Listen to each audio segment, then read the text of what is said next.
ଜାଣନ୍ତୁ ମୃତ୍ୟୁ ପରେ ଆପଣଙ୍କ ଆତ୍ମା ସହିତ କ'ଣ ହେବ। ଜନ୍ମ ପରି ମୃତ୍ୟୁ ବି ସତ୍ୟ। ତେବେ ମୃତ୍ୟୁ ପରେ ଆମ ସହ କ'ଣ ହେବ? ଆମେ କୁଆଡ଼େ ଯିବା? କ'ଣ ସତରେ ପୁନର୍ଜନ୍ମ ଅଛି କି? ଏମିତି ଅନେକ ପ୍ରଶ୍ନ ଆମ ମନରେ ଆସିଥାଏ। ତେବେ ଚାଲନ୍ତୁ ଆଜି ଜାଣିବା ମୃତ୍ୟୁ ପରେ ଆମ ଆତ୍ମା ସହିତ କ'ଣ ହୁଏ। ତେବେ ଏହି ପ୍ରଶ୍ନର ଉତ୍ତର ଆମ ଶାସ୍ତ୍ର ତଥା ଗରୁଡ଼ ପୁରାଣରେ ଦିଆଯାଇଛି। ଗରୁଡ଼ ପୁରାଣ ଅନୁଯାୟୀ ଯେତେବେଳେ କେହି ମରିବାକୁ ଯାଉଛନ୍ତି ସେତେବେଳେ ସେ ବହୁତ କିଛି କହିବାକୁ ଚେଷ୍ଟା କରନ୍ତି, କିନ୍ତୁ କହିପାରନ୍ତି ନାହିଁ। ଏହା ମଧ୍ୟ କୁହାଯାଇଛି ଯେ ସମୟ ବଢ଼ିବା ସହିତ ବ୍ୟକ୍ତିର କଥା କହିବା ଏବଂ ଶୁଣିବାର ଶକ୍ତି ମଧ୍ୟ କମିଯାଏ।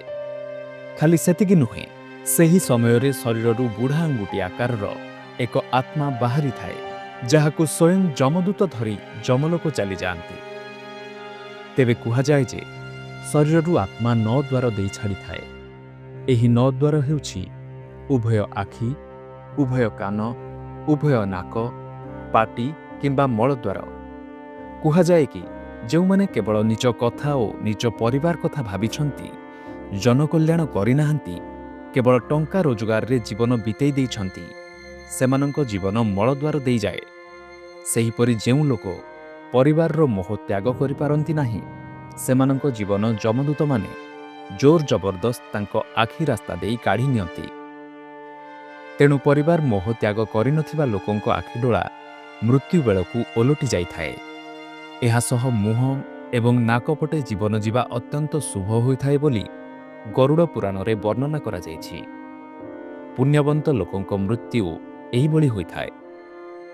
ଯଦି ଆମେ ମୃତ୍ୟୁ ପୂର୍ବର ସମୟ କଥା କହିବା, ତେବେ ମୃତ୍ୟୁ ପୂର୍ବରୁ ଆତ୍ମା ଶରୀର ଛାଡ଼ି କିଛି ସମୟ ପାଇଁ ଚେତାଶୂନ୍ୟ ଅବସ୍ଥାରେ ରହିଥାଏ। ଏହି ସମୟରେ ଆତ୍ମା କଠିନ ପରିଶ୍ରମ କରି ଥକିଯିବା ପରି ଅନୁଭବ କରିଥାଏ ଏବଂ ଗଭୀର ନିଦ୍ରାରେ ଶୋଇଯାଏ। କିନ୍ତୁ କିଛି କ୍ଷଣ ମଧ୍ୟରେ ଚେତନା ପାଇ ଠିଆ ହୋଇଯାଏ। ଏହା ସହ ଯେତେବେଳେ ଆତ୍ମା ଶରୀରରୁ ବାହାରିଯାଏ, ଆତ୍ମା କିଛି ସମୟ ପର୍ଯ୍ୟନ୍ତ ଅନୁଭବ କରିପାରେ ନାହିଁ ଯେ ସେ ଶରୀରଠାରୁ ଅଲଗା ହୋଇଯାଇଛି। ସେ ଶରୀରରେ ଥିବାବେଳେ ଯେପରି ବ୍ୟବହାର କରୁଥିଲା, ସେଭଳି ବ୍ୟବହାର କରେ। ସେ ପୁଣି ତଳେ ପଡ଼ି ରହିଥିବା ନିଜ ଶରୀରରେ ପ୍ରବେଶ କରିବାକୁ ଚେଷ୍ଟା କରେ, ହେଲେ ବିଫଳ ହୁଏ।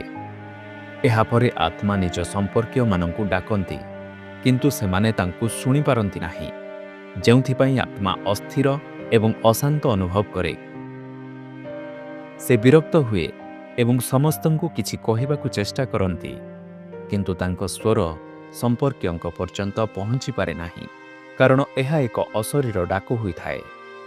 କେବଳ ଏତିକି ନୁହେଁ, ଶରୀର ମୃତ୍ୟୁ ପରେ ଆତ୍ମୀୟମାନେ କାନ୍ଦୁଥିବା ଦେଖି ସେ ମଧ୍ୟ ଦୁଃଖୀ ହୁଅନ୍ତି ଏବଂ ଦୁଃଖରେ ନିଜେ ମଧ୍ୟ କାନ୍ଦନ୍ତି, କିନ୍ତୁ ତାଙ୍କ ନିୟନ୍ତ୍ରଣରେ କିଛି ନଥାଏ। ସେ ଅସହାୟ ହୋଇଯାଏ ଏବଂ ସବୁକିଛି ଦେଖି ରହିଯାଏ ଏବଂ ଜୀବନକାଳ ମଧ୍ୟରେ ସେ କରିଥିବା ସମସ୍ତ କାର୍ଯ୍ୟଗୁଡ଼ିକୁ ମନେ ପକାଇଥାଏ।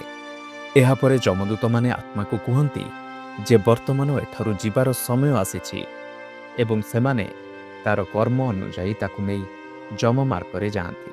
କେବଳ ସେତିକି ନୁହେଁ, ମୃତ୍ୟୁ ପରର ଯାତ୍ରା ବିଷୟରେ ମଧ୍ୟ ଗରୁଡ଼ ପୁରାଣରେ ବର୍ଣ୍ଣନା କରାଯାଇଛି। ଏଥିରେ କୁହାଯାଇଛି ଯେ ମୃତ୍ୟୁ ପରେ ଜଣେ ବ୍ୟକ୍ତି ନିଜ କର୍ମ ଅନୁଯାୟୀ ସ୍ୱର୍ଗ କିମ୍ବା ନର୍କକୁ ଯାଏ। ସର୍ବପ୍ରଥମେ ମୃତ୍ୟୁ ପରେ ଯମଦୂତ ଆତ୍ମାକୁ କେବଳ 24 ଘଣ୍ଟା ପାଇଁ ଯମଲୋକକୁ ନେଇଯାଏ ଏବଂ ଏହି 24 ଘଣ୍ଟା ମଧ୍ୟରେ ଆତ୍ମା କରିଥିବା ସମସ୍ତ ପାପ ଏବଂ ପୁଣ୍ୟକର୍ମ ତାକୁ ଦେଖାଯାଏ। ଏହାପରେ ଆତ୍ମାକୁ ପୁନର୍ବାର ସେହି ସ୍ଥାନରେ ଛାଡ଼ି ଦିଆଯାଏ ଯେଉଁଠାରେ ସେ ନିଜ ଜୀବନ ତ୍ୟାଗ କରିଥିଲା ଏବଂ ପରବର୍ତ୍ତୀ 13 ଦିନ ସେଠାରେ ଆତ୍ମା ରହିଥାଏ। ଯେତେବେଳେ ଆତ୍ମା ପୃଥିବୀରେ ସେହି 13 ଦିନ ବିତାଇ ସାରେ, ତାହାକୁ ପୁନର୍ବାର ଯମଲୋକକୁ ନିଆଯାଏ। ତେଣୁ ମୃତ୍ୟୁ ପରେ ଆମ ପ୍ରିୟଜନ 13 ଦିନ ଆମ ଆଖପାଖରେ ରହିଥାନ୍ତି ବୋଲି ସାଧାରଣରେ ମଧ୍ୟ ବିଶ୍ୱାସ ରହିଛି। କେବଳ ସେତିକି ନୁହେଁ, ମୃତ୍ୟୁ ପରେ ଆତ୍ମାକୁ ଯମଲୋକ ମାର୍ଗରେ ଅନେକ ବାଧାବିଘ୍ନର ସମ୍ମୁଖୀନ ହେବାକୁ ପଡ଼ିଥାଏ। ଭଲ ଆତ୍ମା ଏହି ବାଧାବିଘ୍ନ ଦ୍ୱାରା ପ୍ରଭାବିତ ହୋଇନଥିବା ବେଳେ ଖରାପ ଆତ୍ମାମାନଙ୍କୁ ଅନେକ ପ୍ରକାରର ନିର୍ଯାତନାର ସମ୍ମୁଖୀନ ହେବାକୁ ପଡ଼ିଥାଏ।